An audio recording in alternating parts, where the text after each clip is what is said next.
ಭ್ರಷ್ಟಾಚಾರ ಆರೋಪಕ್ಕೆ ಬಸವರಾಜ ಹೊರಟ್ಟಿ ಸವಾಲ್ ಹಾಕಿದ್ದಾರೆ. ಸಾಬೀತಾದ್ರೆ ಒಂದು ನಿಮಿಷವೂ ಕೂಡ ಕುರ್ಚಿಯಲ್ಲಿ ಕೂರಲ್ಲ, ನಾನು ಕುರ್ಚಿಯಲ್ಲಿ ಒಂದೇ ಒಂದು ನಿಮಿಷ ಕೂಡ ಕೂರೋದಿಲ್ಲ ಅಂತ ಸವಾಲ್ ಹಾಕಿದ್ದಾರೆ.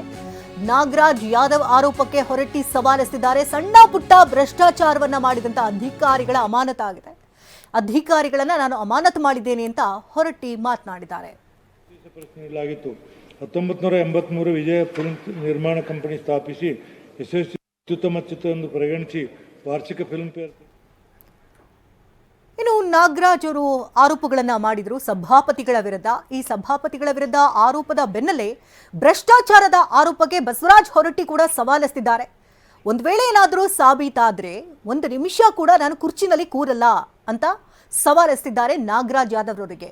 ಸಣ್ಣ ಪುಟ್ಟ ಭ್ರಷ್ಟಾಚಾರಗಳನ್ನು ಮಾಡಿದಂಥ ಅಧಿಕಾರಿಗಳನ್ನೇ ನಾನು ಅಮಾನತು ಮಾಡಿದ್ದೀನಿ, ಅಂಥದ್ರಲ್ಲಿ ನನ್ನ ವಿರುದ್ಧ ಈ ರೀತಿ ಆರೋಪಗಳು ಕೇಳಿ ಬರುತ್ತೆ ಅಂದರೆ ದಾಖಲೆ ಕೊಡಲಿಲ್ಲ ಅಂದರೆ ಹೇಳಿ ಅಂತ ಕರಿತೇನೆ ಅಂತ ಭ್ರಷ್ಟಾಚಾರದ ಆರೋಪಕ್ಕೆ ಹೊರಟ್ಟಿ ಸವಾಲು ಹಾಕಿದ್ದಾರೆ.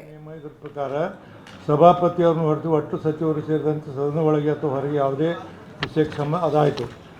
ಇವರೇನೆಂದರೆ ಇದು ನೀತಿ ನಿರೂಪಣಾ ಸಮಿತಿ ಮಾಡಿಲ್ಲ, ನೀತಿ ನಿರೂಪಣಾ ಸಮಿತಿಗೆ ಹೋಗಿಲ್ಲ ಅಂತ ಹೇಳಿದರು.